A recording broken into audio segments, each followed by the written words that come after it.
Another new low.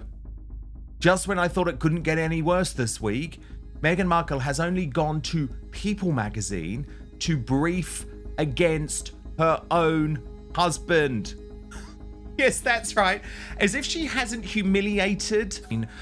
Reporting in People magazine, which I do always have to remind you, has clearly come directly from Meghan herself or one of her representatives, because that's how she works with People magazine. People magazine has now become the biggest propagandist for the Sussexes since Omid Scobie, that weird little bloke, you know, the one that looks like Michael Jackson. Is for People magazine, and of course this is all about the hype, because tomorrow the first episode drops from Meghan with Love, and these photos are good to tell you, although this is only online so far, the hard copy hasn't hit the streets yet, but these photographs are all 8 and 12 months old. Just when you thought the headlines couldn't get more brutal, Meghan Markle has dropped what many are calling a tactical nuclear PR strike. And the target? Her own husband. Yes, in a move that stunned both royal watchers and Sussex sympathizers alike, Meghan has reportedly used People magazine, her longtime media mouthpiece, to launch a glossy, soft-focused profile with one very sharp omission. Prince Harry's name is nowhere to be found. It's not just what she said, it's what she didn't. Gone are the romantic declarations. Gone is the us against the world energy.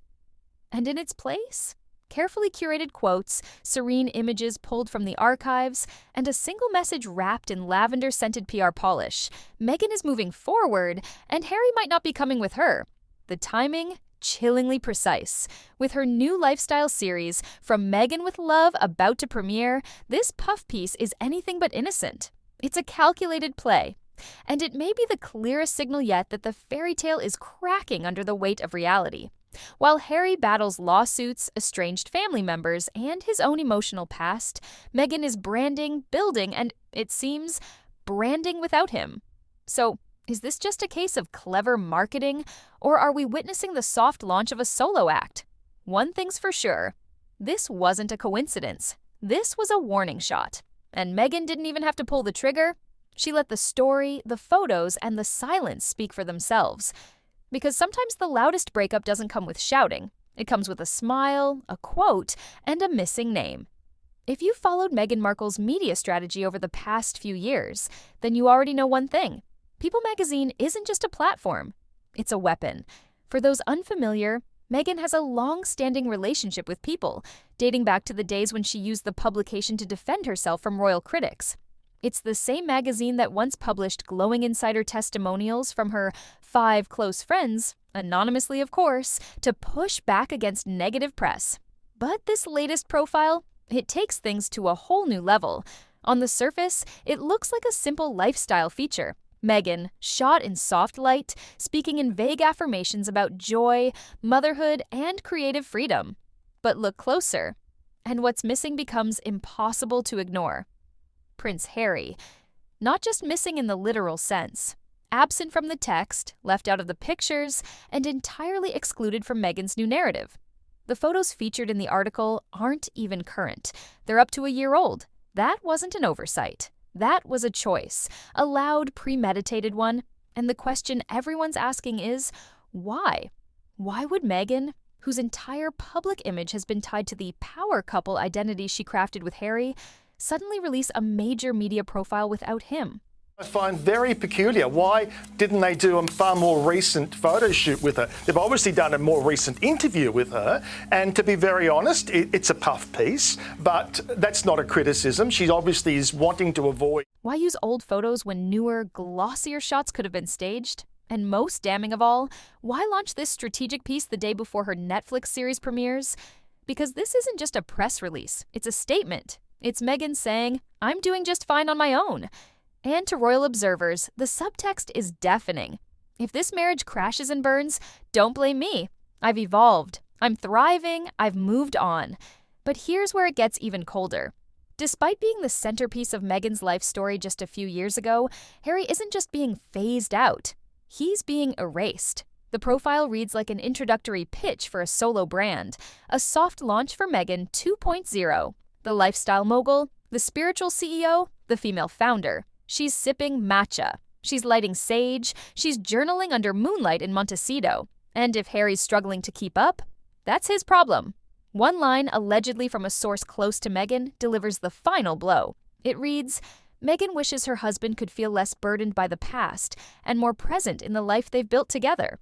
To the casual reader, it sounds like concern, but to anyone paying attention, it's a velvet-wrapped gut punch. Translation, he's dragging her down. She's done pretending otherwise, and for a woman who's built an entire image on mindfulness, gratitude, and female empowerment, the absence of Harry is perhaps the most empowering or damning a detail of all.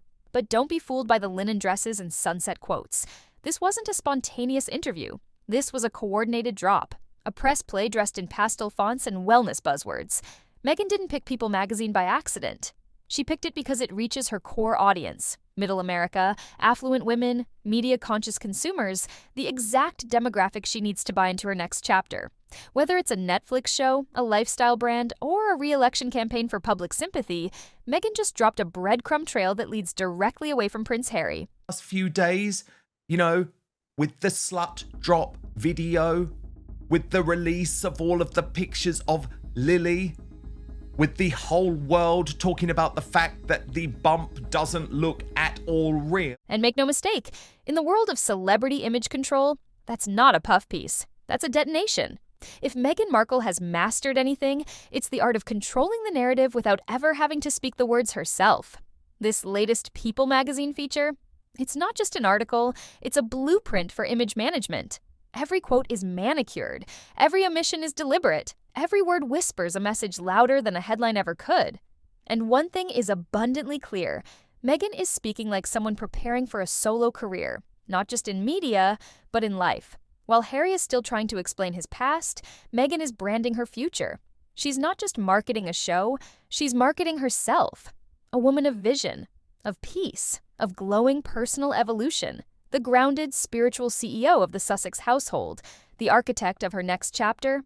But where is Harry in all this? Missing, quiet, detached, and to many, that silence is deafening.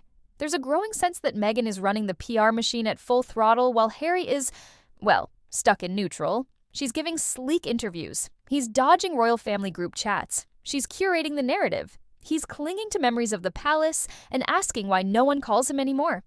And the tone of People magazine, though soft on the surface, makes it crystal clear. If Meghan is the future, Harry is the anchor holding her back. The article doesn't attack Harry. It doesn't have to. That's the brilliance of it. Instead, it offers a passive yet powerful quote, softly delivered and razor-sharp. She hopes her husband can feel less burdened by the past. On first read, it sounds supportive. But read it again. Really read it. And it becomes something else entirely. It's not support, it's distance. It's not empathy, it's detachment. It's the sound of someone already emotionally clocked out, offering a smile while closing the door behind them. And while Meghan's quotes are being broadcast like affirmations from a wellness retreat, Harry is left wandering the wreckage of his past, a man still defending his side of the story, while his partner has moved on to telling hers without him. In Meghan's world, the past is bad branding. In Harry's world, the past is everything he's still trying to unpack. But in media, the one who speaks last and looks the calmest usually wins. And Meghan isn't just speaking last. She's writing the whole script. It wasn't long ago that Meghan and Harry were the ultimate modern royal power couple, two outsiders who walked away from the crown to build a new life, together, on their own terms. But somewhere along the way, that fairy tale fractured.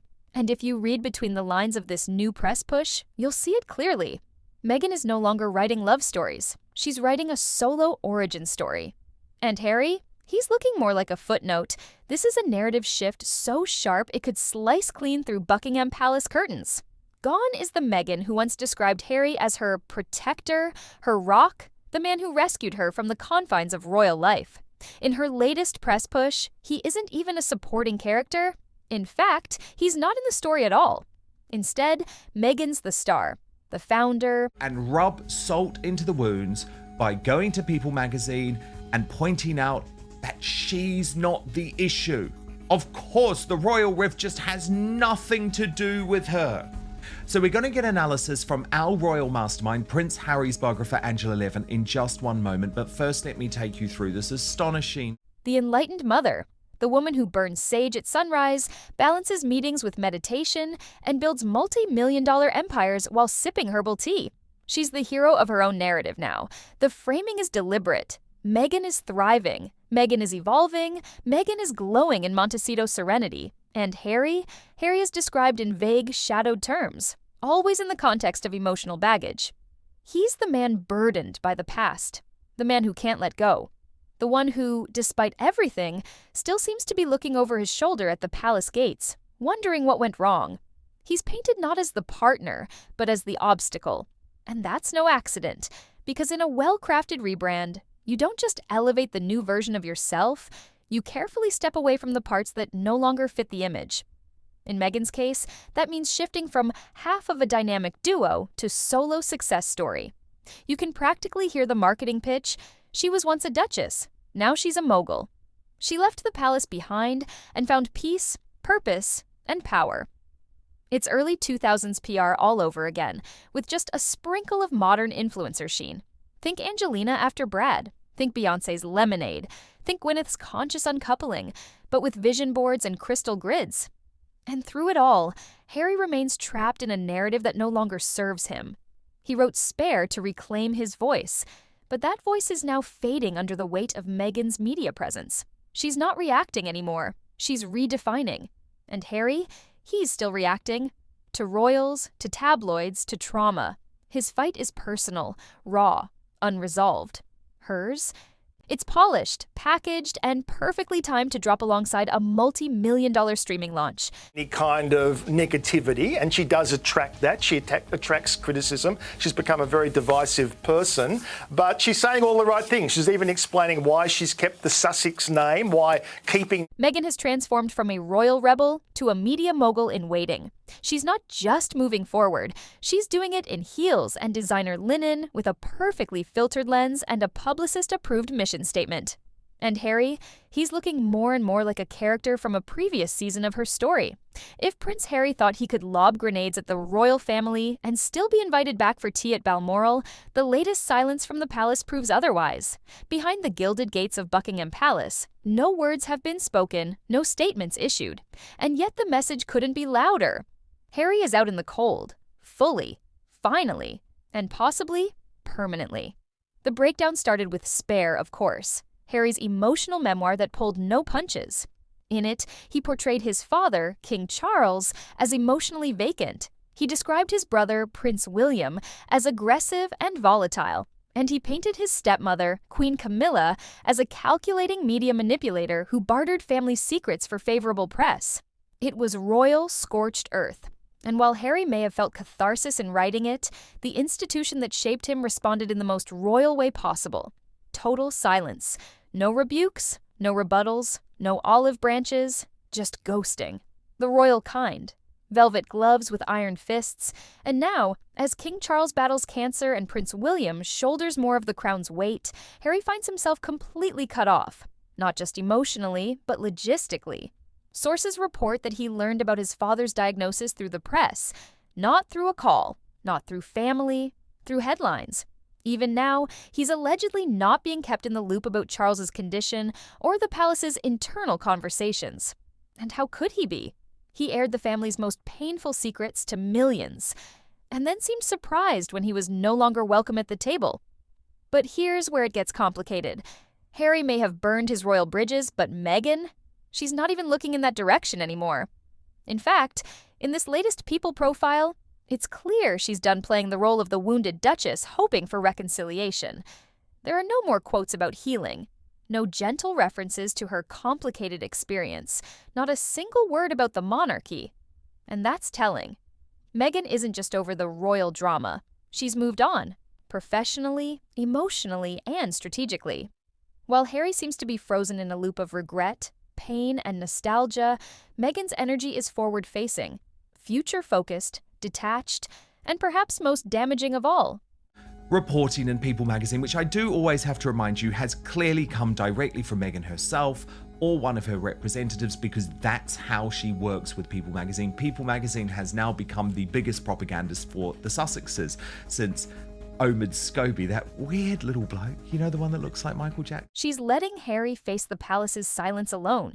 There's no joint statement, no public support, no unified front. It's Harry versus the institution. And Meghan, she's not even in the ring anymore. It doesn't take a royal insider to read between the lines of this latest press play. Because Meghan's not hiding the shift, she's staging it.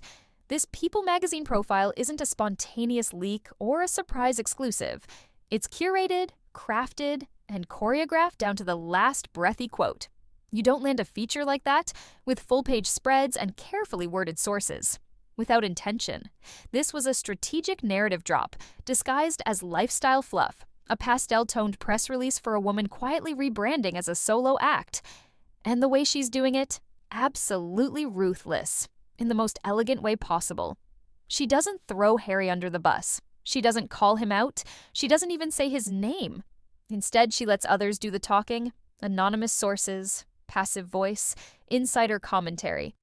She wishes her husband could be more present. She's focused on the future. He's still struggling with the past. It's subtle, it's sweet, it's savage. Every quote places Meghan on higher ground, emotionally evolved, spiritually clear, practically glowing with post-royal wellness energy. And Harry, he's framed as the one lagging behind, the man-child pacing in circles, the royal relic caught in emotional quicksand. And the worst part? He's still trying. According to multiple insiders, Harry still wants access, still wants reconciliation, still thinks there's a path back. If not to the palace, then at least to understanding. But Meghan isn't waiting. She's not fighting. She's not defending. She's not even reacting. She's shifting, strategically, silently, away. This isn't the drama of divorce. This is something colder, slower, more devastating. It's the soft launch of separation. Not with tears or tantrums, but with well-lit interviews and vague commentary about vision and growth. It's Meghan placing herself 3 steps ahead on the emotional chessboard, while Harry fumbles with a playbook from a game that's already ended. She's the image of composure. He's the embodiment of confusion. Of them because it is now they're part of their family history, and she didn't realise how meaningful that would be until we had children. So she's making power moves with A-list publicists and production companies. He's waiting for text messages from a family that's blocked his number. And yet, nowhere does she say the marriage is over. Nowhere does she file the paperwork or stage a breakup scene. Because that's not how you win the narrative. You don't scream, "It's his fault." You gently suggest, "I tried." You don't say, "I'm done." You say, "I'm evolving." You don't walk out of the room. You build a new one. And then casually stop mentioning the person still standing in the old one. That's what this People article is. It's not just Meghan talking about her future. It's Meghan quietly stepping away from her past, while making sure everyone knows why. If there's one theme echoing through the walls of this People magazine piece, it's not scandal or shock. It's emotional separation. A slow, creeping divide that doesn't need to be shouted from the rooftops because it's already humming quietly beneath every word. Meghan and Harry may live under the same roof. They may still share titles, responsibilities, and even a public-facing brand. But emotionally, they're not even on the same planet anymore. In Meghan's world, everything is forward-facing. It's candlelit vision boards, creative direction, purpose-driven brands, and interviews with hand-picked female founders.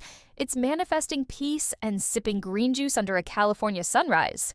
In Harry's world, it's trapped emotions, trauma loops, and a palace he can't seem to stop mentally pacing.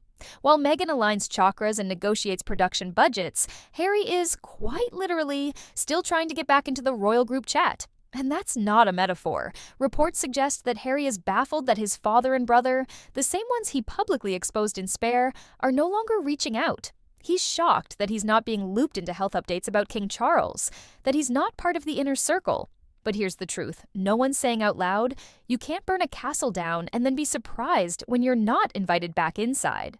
And while Harry replays old palace conversations and rewrites speeches in his head, Meghan is quietly shifting gears into full business mode. She's building something big, something solo. What's truly chilling is how okay she seems with it all. There's no apparent sadness, no longing, no messy middle, just a calm, confident rollout of a new identity. One that no longer seems to include a co-star. Because for Meghan, stillness is stagnation. And emotional chaos? That's just bad branding. She's ascending, evolving, writing press releases in her head while Harry's still clinging to bedtime stories from Windsor. And this isn't just a difference in coping styles. It's a fundamental emotional mismatch. She's about legacy building. He's about emotional reckoning. She's building a business. He's still trying to find closure. She's hosting interviews, crafting her female founder era, and curating brand values. He's rehashing trauma in courtrooms and Netflix confessionals. Okay, here's the report. Meghan Markle is very business about royal rift as Prince Harry is left out of the details in England. A source says that Meghan is focused on the future while Harry has one foot in the past. And here's the most brutal part. She doesn't seem to see his pain as something to support. She sees it as something to fix. Or worse, something to step over. Because for Meghan, the future is always the goal. And Harry? Harry is becoming the past she's leaving behind. If you've been watching closely, you'll know this isn't a sudden shift. This didn't happen overnight. Meghan's been laying the groundwork for a graceful exit for months. Maybe longer, and not a dramatic emotional break. No explosive fights, no reality show tears, no messy social media unfollows, just silence, space, strategy. Because when Meghan checks out, she doesn't slam the door. She quietly walks out of the room, leaves a scented candle burning, and tells her publicist to soften the language. This People magazine article? It's not the start of the exit. It's the last step before it goes public. It's the soft launch of an uncoupling. And it's brilliant. It paints Meghan as composed, mindful, focused on healing. It paints Harry as emotionally stuck, burdened, and increasingly irrelevant to her future. It's no accident that Meghan talks about evolution and creativity, while Harry's name never crosses her lips. No accident that she's aligning herself with business leaders and brand deals, while he's still being photographed in somber suits, giving interviews about childhood trauma. She's floating upward, in linen and pearls. He's stuck circling his past, lost in memory and legal strategy. And when the separation does happen, when the headlines finally break, Meghan won't look like the villain. She'll look like the enlightened partner who did everything right. She's already laid the foundation, publicly stated her support for Harry, quietly removed him from her narrative, surrounded herself with affirmations, mentors, and empire building. Let sources close to her express what she would nick. The need to know. Meghan Markle is looking ahead while Prince Harry remains emotionally tethered to his royal past, a source tells People. Never dare say outright. And when the day comes, and yes, it's coming, she'll already have the public sympathy. She tried, she supported him, she wished he could be more present, but he just couldn't catch up. That's the image she's cultivating, and it's working. She won't be the woman who left Prince Harry. She'll be the woman who outgrew the royal ghost haunting her future. And the ending? It won't come with a scream. It'll come with a joint statement, signed, sealed, curated, just like everything else. Once upon a time, Meghan and Harry were the couple rewriting the royal playbook. The rebels, the romantics, the fairy tale escapees who traded tiaras for freedom and palace halls for Montecito sunshine. But if that was the opening chapter, what we're seeing now is the epilogue, a soft, polished unraveling, a love story that hasn't ended in flames, just in a quiet shift of focus, energy, and emotional alignment. Meghan is no longer the woman sitting across from Oprah with tears in her eyes, pleading for understanding. She's not defending her past anymore. She's designing her future. And Harry, he's not the dashing prince on a mission to rescue his bride from institutional cruelty. He's a man caught between two worlds, one that's rejected him and another that seems to be moving on without him. He escaped the palace hoping for peace. He wrote a book hoping for healing. He shared his truth, hoping it would be enough. But now, as Meghan sharpens her image, expands her empire, and edits him out of the narrative, the truth is harder to ignore. They're not walking the same road anymore. She's sprinting forward, hands full of branded candles and curated press releases. He's standing in the same place, watching it all unfold. And that's the heartbreak of this moment. Not a breakup, not yet. But a momentum gap so wide, so quietly dangerous, that even love can't bridge it anymore. They're still married, still together, at least on paper. But emotionally, this looks less like a partnership and more like a PR divergence. A soft separation staged in public and coded in calm professionalism. No drama, No breakdowns, just a woman quietly positioning herself for the next phase, and a man slowly realizing he's no longer a co-star in the story. If this really is the beginning of the end, it won't come with screaming headlines or bitter court battles. It'll come with one last joint statement, carefully worded, focused on love and respect and mutual admiration. And by the time that moment arrives, Meghan will already be 3 chapters into her next book. So now we have to ask, was this just a media puff piece or a carefully choreographed prelude to an exit? Is Meghan just rebranding for her next big venture, or is this the softest, most graceful breakup Hollywood has ever seen? We want to hear from you. Do you think Meghan and Harry are heading for an official split? Is this just business, or is this the end of the fairy tale? Drop your thoughts in the comments below. Because this story isn't over. Not by a long shot. And if the whispers are true, the next chapter might just be the most explosive one yet.